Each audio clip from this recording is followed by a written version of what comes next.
Praise the Lord. जय मसीह की। Pastor Hitesh Bharti channel में आप सभी का हृदय की गहराइयों से स्वागत करता हूं।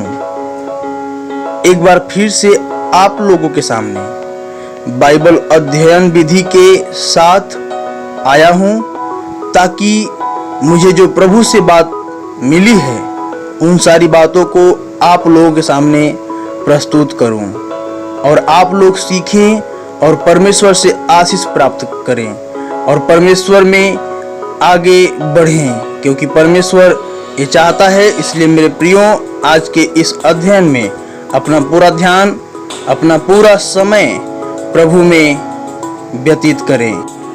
आज हम बाइबल अध्ययन विधि के पहले अध्याय के अंदर अध्ययन करने वाले हैं कि हम क्यों बाइबल पढ़ें। सवाल है, हम क्यों बाइबल पढ़ें। उसके अंदर नंबर क, धर्मशास्त्र ऐसा करने की सलाह हमें देता है, इसलिए हमें बाइबल पढ़ना चाहिए। जैसे कि परमेश्वर ने यहोशू से कहा, यहोशू अध्याय 1 उसके 8 वचन में लिखा हुआ है, व्यवस्था की यह पुस्तक तेरे चित्त से कभी न उतरने पाए, इसी में दिन रात ध्यान दिए रहना, इसलिए कि जो कुछ उसमें लिखा है उसके अनुसार करने की तू चौकसी करे, क्योंकि ऐसा ही करने से तेरे सब काम सफल होंगे और तू प्रभावशाली होगा। परमेश्वर ने यहोशू से कहा, व्यवस्था की यह किताब अर्थात बाइबल तेरे चित्त से कभी न उतरे, मतलब तेरे ध्यान में हमेशा बनी रहे। आज परमेश्वर इस वचन से हम लोगों को बताना चाहता है कि हमारा ध्यान, हमारा चित्त परमेश्वर के वचन अर्थात इस बाइबल में, इस धर्मशास्त्र में लगा रहे, जिससे कि जो कुछ इस बाइबल में लिखा है हम उसको करें, और जब ऐसा करेंगे तो हमारे सारे काम सफल होंगे और तभी जाकर के हम प्रभावशाली हो सकते हैं। मेरे प्रियो, आज हम कई क्षेत्र में सफल नहीं हो पा रहे हैं।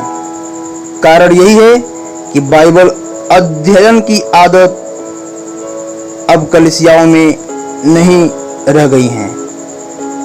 सब लोग अपने फायदे के लिए और अपनी मर्जी के अनुसार जब मन चाहा बाइबल पढ़ लिए, और पास्टर लोगों के डर की वजह से, मम्मी पापा के डर की वजह से बाइबल पढ़ लिए, पर कभी दिल से अपनी मर्जी से बाइबल नहीं खोली और ना ही पढ़ते हैं, और बहुत सी बातों को समझते भी नहीं हैं। मेरे प्रियो, परमेश्वर ने यहोशू से कहा कि तेरा ध्यान मेरे वचन में लगा रहे।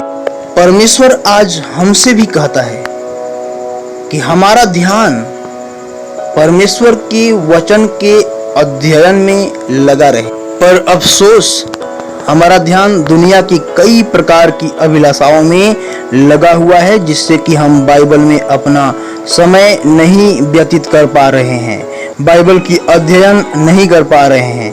भजन संहिता 119 के 11वीं आयत में भजनकार ने भी कहा, मैंने तेरे वचन को अपने हृदय में रख छोड़ा है कि तेरे विरुद्ध पाप न करूं।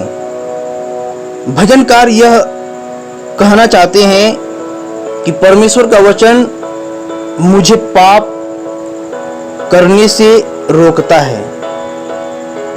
साफ साफ कहूं तो परमेश्वर का वचन पाप नहीं करने देता। भविष्यद्वक्ता यशायाह हमें चिताता है। यशायाह 34 अध्याय उसकी 16वीं आयत में इस प्रकार से लिखा हुआ है, यहोवा की पुस्तक में से ढूंढ कर पढ़ो दो बात लिखा है, ढूंढ कर, मतलब इसको दूसरे शब्द में कहें तो खोज कर, खोजो और पढ़ो, मतलब खोज करो और पढ़ो। परमेश्वर चाहता है कि आज हर एक विश्वासी, हर एक भाई बहन जो विश्वास करते हैं, मसीही हैं, वो बाइबल में से खोज करें और पढ़ें। पौलुस भी तीमुथियुस को बताता है, पहला तीमुथियुस 4 अध्याय 13 से 15 वचन में इस प्रकार से लिखा हुआ है, जब तक मैं न आऊं तब तक पढ़ने और उपदेश देने और सिखाने में लौलीन रह, उस वरदान के प्रति जो तुझ में है और भविष्यवाणी के द्वारा प्राचीनों के हाथ रखते समय तुझे मिला था, निश्चिंत मत रह। इन बातों को सोचते रह और इन्हीं में अपना ध्यान लगाए रह, ताकि तेरी उन्नति सब पर प्रकट हो। और फिर पौलुस ने तीमुथियुस को दूसरा तीमुथियुस 2 का 15वीं आयत में इस प्रकार से कहा, अपने आप को परमेश्वर का ग्रहण योग्य और ऐसा काम करने वाला ठहराने का प्रयत्न कर जो लज्जित होने न पाए और जो सत्य के वचन को ठीक रीति से काम में लाता हो। पौलुस ने तीमुथियुस को ऐसे कई सलाह दिए जो बाइबल अध्ययन के लिए हैं, जैसे कि नंबर 1 पढ़ने के लिए, नंबर 2 उपदेश देने के लिए, नंबर 3 सिखाने में लौलीन रहने के लिए, और नंबर 4 वचन में सोचते रहने के लिए, और नंबर 5 वचन में ध्यान लगाए रहने के लिए, और नंबर 6 वचन को ठीक रीति से काम में लाने के लिए। आज परमेश्वर इस वचन के अनुसार हमें भी सलाह देता है कि हम भी पढ़ें, हम भी उपदेश दें, हम भी सिखाने में लौलीन रहें, हम भी परमेश्वर के वचन को सोचते रहें, हम भी परमेश्वर के वचन में अपना ध्यान लगाए रहें, और जो परमेश्वर का वचन सत्य है उसको ठीक रीति से अपने जीवन में काम में लाएं। कुलुस्सियों की कलीसिया को पौलुस लिखता है, परमेश्वर के वचन को अपने हृदय में अधिकाई से बसने दो। कुलुस्सियों 3 का 16 पद में इस बात को पाते हैं। अपने हृदय में परमेश्वर के वचन को ज्यादातर अधिकाई से बसने देना चाहिए। मेरे प्रियो, जब हम बाइबल पढ़ेंगे नहीं, जब वचन पढ़ेंगे नहीं, तब तक कैसे हमारे हृदय में वचन भर सकता है। और लूका प्रेरितों की काम की पुस्तक में बीरिया के यहूदियों के बारे में बताता है कि वे लोग तो थिस्सलुनीकियों के यहूदियों से भले थे और उन्होंने बड़ी लालसा से वचन ग्रहण किया और प्रतिदिन पवित्र शास्त्र में ढूंढते रहे कि ये बातें यों ही हैं कि नहीं। प्रेरितों के काम 17 अध्याय के 11वीं आयत में ये बातें लिखी हुई हैं। मेरे प्रियो, यहाँ पर बीरिया की यहूदियों के बारे में बताया गया है कि बीरिया के यहूदी लोग जो परमेश्वर में, यीशु मसीह में विश्वास में आए थे, वो लोग प्रतिदिन वचन में से, पवित्र शास्त्र में से ढूंढते थे कि जो पास्टर लोग प्रचार कर रहे हैं ये यूं ही है कि ये कुछ हट बढ़ करके सिखा रहे हैं। आज मेरे प्रियो, कलीसियाओं के अंदर बहुत से गलत उपदेश आ चुके हैं, गलत शिक्षाएं आ चुकी हैं, और कारण यही है कि विश्वासी लोग सही वचन को नहीं जानते हैं। उनके पास, उनके हाथ में परमेश्वर का वचन है, फिर भी वो लोग जो है परमेश्वर के वचन को नहीं पढ़ते हैं। इसीलिए गलत शिक्षाओं का शिकार होते चले जा रहे हैं और कलीसिया गलत शिक्षाओं में पड़ती जा रही है, कलीसिया की क्षति होती जा रही है। मेरे प्रियो, अब संभल जाइए, अब जाग उठने का समय है, अब सोने का समय नहीं है। इसलिए बाइबल अध्ययन विधि में अपना समय जरूर दें और इस वचन को जरूर सीखें। जबकि परमेश्वर वह परमेश्वर है जो अपने आप को हम पर प्रकट करने की इच्छा रखता है, तो वह खामोश नहीं रहा है। सृष्टि से लेकर पूरे इतिहास में परमेश्वर ने अपने आप को बोल बोल कर प्रकट किया है।